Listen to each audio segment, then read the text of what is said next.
Hello दोस्तों, paramedical coaching वाले YouTube channel पे आप सभी का स्वागत है। आज हम ब्लड ट्रांसफ्यूजन टॉपिक पर डिस्कस करेंगे कि हमें ब्लड ट्रांसफ्यूज करने की क्यों ज़रूरत होती है। ब्लड ट्रांसफ्यूजन की हमें मेन ज़रूरत कब होती है? जैसे कोई एक्सीडेंटल कंडीशन होती है, कोई भी एक्सीडेंटल कंडीशन, जैसे किसी का एक्सीडेंट हो गया तो क्या करता है, हमें ब्लड ट्रांसफ्यूज करने की नीड हो जाती है उसको, क्योंकि उसके अंदर से काफ़ी ब्लड फ्लो हो जाता है, तो हमें उसको ब्लड ट्रांसफ्यूजन करने की नीड हो जाती है। इस कंडीशन में हम ब्लड ट्रांसफ्यूजन करते हैं। जैसे कोई भी जैसे कोई पेशेंट है, डेंगू का पेशेंट है कोई, जैसे कोई डेंगू का पेशेंट है, डेंगू के पेशेंट के अंदर क्या होता है, प्लेटलेट्स डाउन हो जाती है। क्या होता है, डेंगू के पेशेंट के अंदर जैसे प्लेटलेट्स डाउन हो जाती है, तो हमको क्या करना पड़ता है, उस पेशेंट को प्लेटलेट्स चढ़ाने की नीड होती है। क्या चढ़ाने की? प्लेटलेट्स चढ़ाने की नीड होती है। तो हम उसको होल ब्लड तो ट्रांसफर कर नहीं सकते। अब जैसे हम क्या करते हैं, ब्लड ट्रांसफ्यूजन में हम ब्लड का ट्रांसफ्यूज करते हैं एंड ब्लड्स के कंपोनेंट्स जैसे RBC, WBC, platelets, clotting factors, इन सब का भी हम ट्रांसफ्यूजन करते हैं ब्लड के साथ साथ। अब जैसे डेंगू का पेशेंट है, उसके अंदर प्लेटलेट्स की कमी होगी, तो हम उसको खाली प्लेटलेट्स ट्रांसफर करेंगे। प्लेटलेट्स हम ट्रांसफर कैसे करते हैं उसको, जैसे होल ब्लड है हमारा,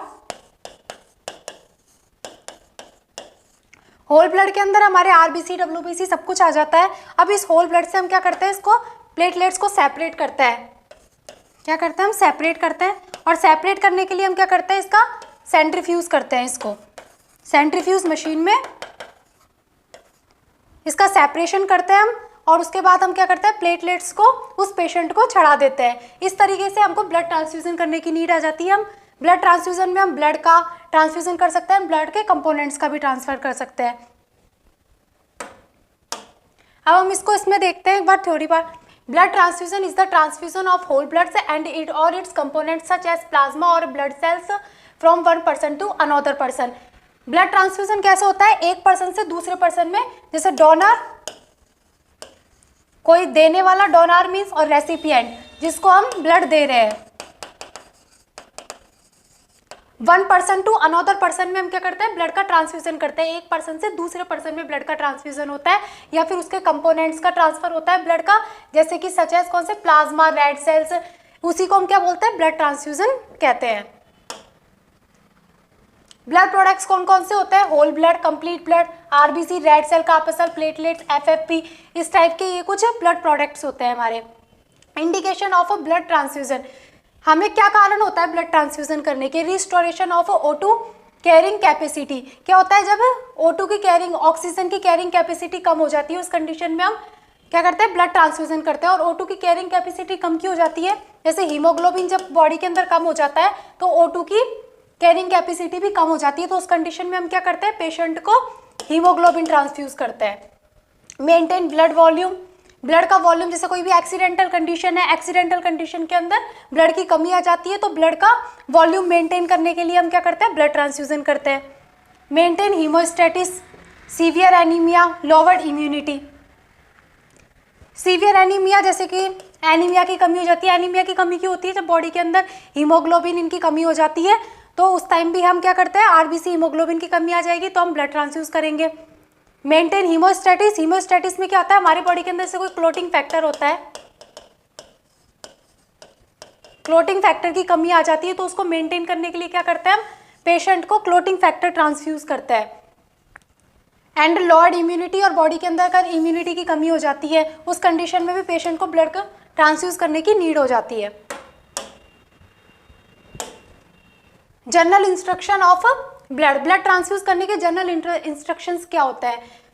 donor shall be free of disease. जो डोनर होता है, मीन ब्लड देने वाला जो होता है पर्सन, डोनर, वो क्या होना चाहिए, फ्री ऑफ डिजीज होना चाहिए। मीन उसके अंदर कोई भी बीमारी नहीं होनी चाहिए, क्योंकि अगर उसके ब्लड के अंदर किसी भी टाइप की कोई डिजीज होगी उसके अंदर, बॉडी के अंदर, तो वो डोनर से रेसिपिएंट के अंदर भी आ सकती है। इसलिए वो डोनर क्या होना चाहिए, फ्री ऑफ डिजीज होना चाहिए। Before transfusion of blood, the ABO grouping, RS typing and cross matching of patient and donor should be done. हम क्या करते हैं, हमने प्रीवियस लेक्चर में क्रॉस मैचिंग टॉपिक पढ़ा था। हम क्या करते हैं, उसमें हमने देखा था ब्लड ट्रांसफ्यूजन से पहले हम क्या करते हैं, क्रॉस मैचिंग करते हैं। तो इस तरीके से हमारी ABO ग्रुपिंग कंप्लीट होनी चाहिए। जैसे अगर हमने गलत ब्लड चला दिया कोई A पर, जैसे कोई A ब्लड ग्रुप का पर्सन है, उसके अंदर कौन सी एंटीजन है, ए एंटीजन है और उसके अंदर बी एंटीबॉडी बनती है। अगर हमने उसको बी पेशेंट का बी ब्लड ग्रुप चढ़ा दिया हमने उस पेशेंट को, क्या होगा, तो एंटीजन एंटीबॉडी रिएक्शन होने लग जाएगी। उस कंडीशन में पेशेंट की डेथ भी हो सकती है। इसलिए हम क्या करते हैं, ब्लड ट्रांसफ्यूजन से पहले ब्लड ग्रुपिंग कंपलसरी होती है, ताकि हमें पता चल सके कि डोनर देने वाले का एंड रेसिपिएंट का ब्लड तो सेम है ना, कहीं कोई एंटीजन एंटीबॉडी रिएक्शन नहीं हो जाए। ब्लड ग्रुपिंग, क्रॉस मैचिंग, हम क्रॉस मैचिंग कराते हैं। क्रॉस मैचिंग इसकी सबसे लास्ट स्टेप होती है और उसके बाद क्या कर सकते हैं, हम पेशेंट को ब्लड ट्रांसफ्यूज कर सकते हैं। Recipient, sample and donor blood proper labelled, जो देने वाला होता है, लेने वाला होता है, रेसिपिएंट का सैंपल और डोनर का ब्लड प्रॉपर लेबल्ड होने चाहिए कि उनको कौन कौन से ब्लड देने हैं। Donor blood collected in sterile container contain anticoagulant solution like ACD CPDA. इसमें क्या होता है, डोनर का जो ब्लड होता है उसको कलेक्ट करना चाहिए किसमें, स्टेराइल कंटेनर में, ताकि कोई भी एयर बबल या फिर कोई स्टेराइल कंटेनर में उसको कंटेन करना चाहिए, क्योंकि एंटीकोएगुलेंट सॉल्यूशन लाइक, क्योंकि उसके अंदर क्या होता है, कोई एंटीकोएगुलेंट सॉल्यूशन होता है जैसे एसीडी सीपीडी, उससे क्या होता है, इसकी स्टोरेज करने की जो कैपेसिटी होती है वो बनी रहती है, मीन वो जल्दी खराब नहीं होता है। मेंटेन ब्लड स्टोरेज, हमें ब्लड का, जैसे हमने जिस स्टोर पे ब्लड को हमने रखा है, जिसमें स्टोर किया है, उसका टेम्परेचर हमको मेंटेन करके रखना चाहिए। अगर ज़्यादा या कम में टेम्परेचर हो जाता है तो ब्लड खराब हो सकता है, इसलिए हमको ब्लड स्टोरेज मेंटेन करना चाहिए। प्रॉपर डोनर स्क्रीनिंग, डोनर की प्रॉपर स्क्रीनिंग करनी चाहिए एंड प्रॉपर टेस्टिंग करनी चाहिए, कैसे कि वो फ्री ऑफ डिजीज़ होना चाहिए, उसकी पहले कोई वैक्सीनेशन तो नहीं हुई एंड उसको कोई डिजीज़ वगैरह तो नहीं है। इस तरीके की हमको डोनर की प्रॉपर स्क्रीनिंग करनी चाहिए।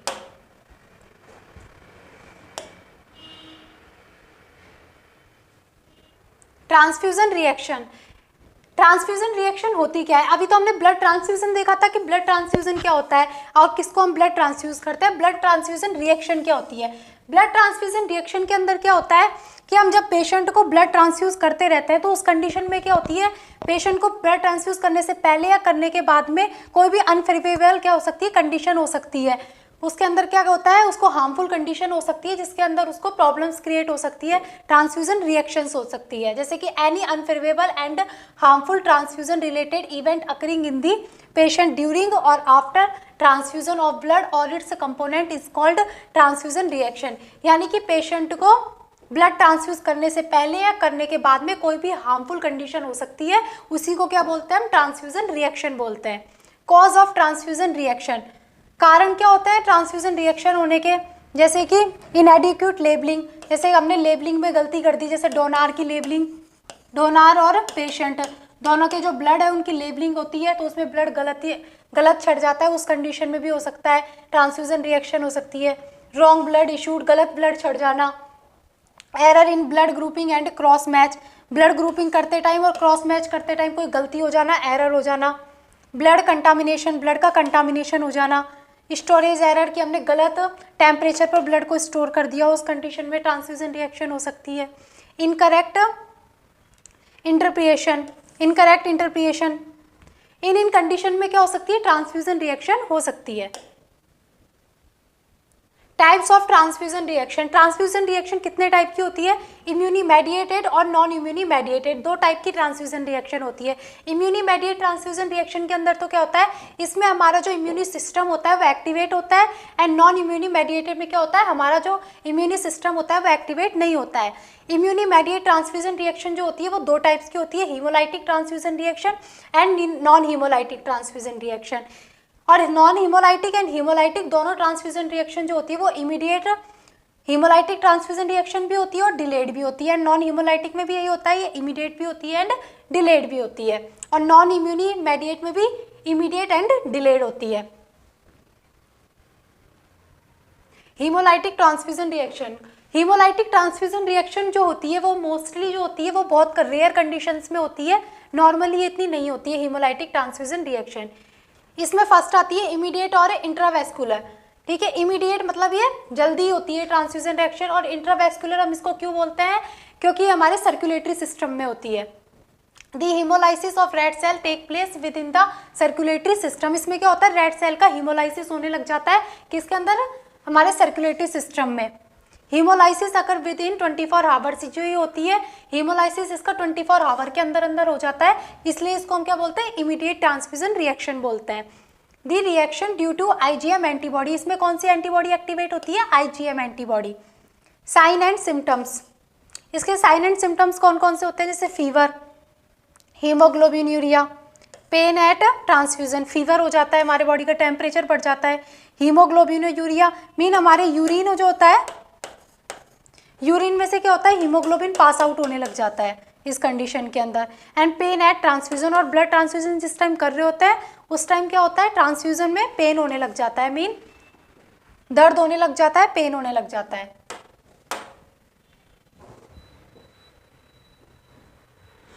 नेक्स्ट है हमारी डिलेड ट्रांसफ्यूजन रिएक्शन एक्स्ट्रावेस्क्यूलर। क्या है, ये लेट होती है ये वाली ट्रांसफ्यूजन रिएक्शंस जो होती है, जो ट्रांसफ्यूजन के बाद होती है मोस्टली, इसलिए हम इसको क्या बोलते हैं, डिलेड ट्रांसफ्यूजन रिएक्शन बोलते हैं। और एक्स्ट्रावेस्क्यूलर हम इसलिए बोलते हैं क्योंकि मैक्रोफेज के अंदर स्प्लीन और लीवर में होती है, इसलिए हम इसको एक्स्ट्रावेस्क्यूलर भी बोलते हैं। ड्यू टू IgM एंटीबॉडी, इसके अंदर कौन सी एंटीबॉडी एक्टिवेट होती है, IgG एंटीबॉडी इसके अंदर एक्टिवेट होती है। डिस्ट्रक्शन ऑफ रेड सेल, इसमें क्या होता है, रेड सेल का डिस्ट्रक्शन होने लग जाता है, किसके द्वारा, मैक्रोफेज इन स्प्लीन और लीवर में। Occur after few hour of after about 3 to 7 days, ये क्या होती है, 3 to 7 डेज के अंदर बाद में होती है ये ट्रांसफ्यूजन रिएक्शन, इसको इसलिए हम क्या बोलते हैं, डिलेड टाइप ट्रांसफ्यूजन रिएक्शन भी बोलते हैं। साइन एंड सिम्टम्स इसके क्या क्या होता है, लो हीमोग्लोबिन, हीमोग्लोबिन होता है वो लो हो जाता है, इंक्रीज बिलिरुबिन, हमारे बॉडी के अंदर जो होता है वो बिलिरुबिन बढ़ने लग जाता है, रीनल फेलियर होने लग जाता है। हम आगे देखते हैं नॉन हीमोलाइटिक ट्रांसफ्यूजन रिएक्शन। इसमें कौन सी होती है, ये वाली जो रिएक्शन होती है वो हीमोलाइटिक रिएक्शन से ज़्यादा होती है। हीमोलाइटिक जो रिएक्शन होती है वो मोस्टली बहुत कम रेयर चांसेस में होती है, बट नॉन हीमोलाइटिक होती है वो उसकी पॉसिबिलिटी ज़्यादा होती है बजाय हीमोलाइटिक रिएक्शंस के। इसमें फर्स्ट है हमारी allergic transfusion reaction. Allergic transfusion reaction में immediate type hyper sensitivity reaction होती है। ये क्या होती है, immediate type hyper sensitivity reaction होती है। Donor blood contain allergen which react with antibody in patient plasma. इसमें क्या होता है, जो डोनार का ब्लड होता है वो कंटेन रहता है एलर्जन के साथ या फिर एंटीजन के साथ, जो कि रिएक्ट करता है किससे, पेशेंट की एंटीबॉडी से इन पेशेंट प्लाज्मा में। इसके सिम्टम्स क्या क्या होता है, लोकल रिथीमिया होता है और स्किन लेजन होता है। Febrile occur with in few minutes, ये कुछ मिनट के अंदर अंदर हो जाती है। Release pyrogen from WBC in rise of temperature, antigen antibody complex activated complete system. इसके अंदर क्या होता है, पायरोजन रिलीज होता है किससे, WBC से। और क्या होता है, अगर WBC से पायरोजन रिलीज होगा तो क्या होता है, इसमें बॉडी का टेम्परेचर बढ़ने लग जाता है। एंड बॉडी का टेम्परेचर बढ़ने लग जाएगा तो क्या होगी, एंटीजन एंटीबॉडी कॉम्प्लेक्स भी एक्टिवेट हो जाता है हमारे सिस्टम में। और इसका क्या होता है, इसके सिम्टम्स कौन से होते हैं, फीवर होता है, चिल्स होता है। इस तरीके से हमारी ये complete transfusion reactions and blood transfusion complete होता है। Thank you.